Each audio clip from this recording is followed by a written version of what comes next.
آپ صلی اللہ علیہ وسلم نے فرمایا ایسے لوگوں کو جانتا ہوں اپنی امت میں سے جو قیامت کے دن جب اللہ کے سامنے پیش ہوں گے تو ان کی نیکیاں تہامہ پہاڑ جتنی ہوں گی. ایک بہت بڑا پہاڑ، آپ نے اس کی مثال دے کے اس کا نام لے کے آپ نے ذکر فرمایا کہ ان کی نیکیاں اتنی زیادہ ہوں گی. پھر آپ نے فرمایا کہ فَيَجْعَلُهَا اللَّهُ عَزَّ وَجَلَّ هَبَاءً مَنْثُورًا، اتنی زیادہ نیکیاں، پہاڑ جیسی نیکیوں کو اللہ تعالیٰ جس طرح غبار کو اڑا کے ختم کر دیا جاتا ہے، مٹی کو اڑا کے پھونک مار کے اڑا دیا جاتا ہے، اس طریقے سے اللہ اس کی نیکیوں کو اڑا دیں گے. صحابہ تو بہت ڈر گئے، کیونکہ صحابہ کا مطمع نظر کیا ہوتا تھا ہمیشہ؟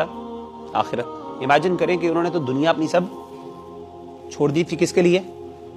آخرت کے لیے. یا رسول اللہ صفہم لنا، اللہ کے رسول ہمیں ذرا بتائیے ان لوگوں کے بارے میں، ان کی ذرا نشانیاں بتا دیں، ان کی کیریکٹرسٹکس بتا دیں. اللہ نکون منہم ونحن لا نعلم، کہیں ایسا نہ ہو کہ غلطی سے ہم ان لوگوں میں شامل ہو جائیں، ہمیں پتہ ہی نہ چلے، ہمارے اندر بھی وہ باتیں ہوں، خصلتیں ہوں.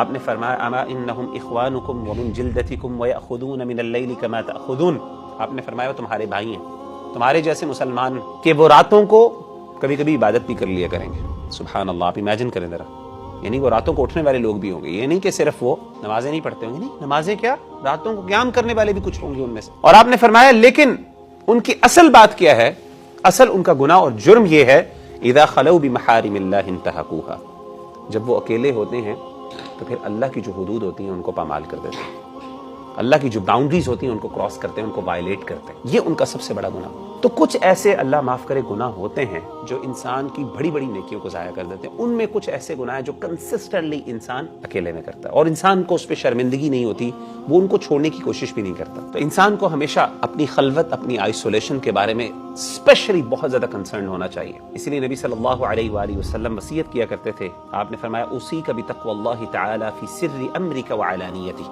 اے میرے صحابہ میں تمہیں وصیت کرتا ہوں اس بات کی کہ تم نہ صرف اکیلے میں اللہ سے ڈرو بلکہ لوگوں کے سامنے. تو لوگوں کے سامنے تو انسان اللہ سے ڈر ہی جاتا ہے، لیکن اکیلے میں بھی. اور امام احمد رحمہ اللہ تعالی عنہ اشعار پڑھا کرتے تھے. وہ کہتے تھے اذا ما خلوت الدهر یوما فلا تقل خلوت ولكن قل علی رقیب. وہ کہتے جب بھی تم اکیلے ہو نا تو کبھی یہ نہ کہا کرو کہ میں اکیلا ہوں، بلکہ کہا کرو میرے اوپر ایک بہت بڑا نگران موجود ہے. کون؟ اللہ کی ذات. کبھی بھی یہ گمان نہ کرنا، تمہیں کہیں یہ دھوکہ نہ ہو جائے کہ اللہ تعالیٰ تمہارے عمل سے غافل ہے، بلکہ کیا ہے جو بھی تم عمل کر رہے ہو، جو تم چھپا رہے ہو اس سے، وہ سب کا سب اس سے کچھ بھی چھپا ہوا نہیں. جس انسان کو یہ احساس ہو جائے کہ میرا رب جو ہے وہ مجھے دیکھنے والا ہے اور اس کو اللہ کے رقیب ہونے کا احساس ہو، سبحان اللہ، وہ کیسے خلوت کے گناہ کر سکتا ہے.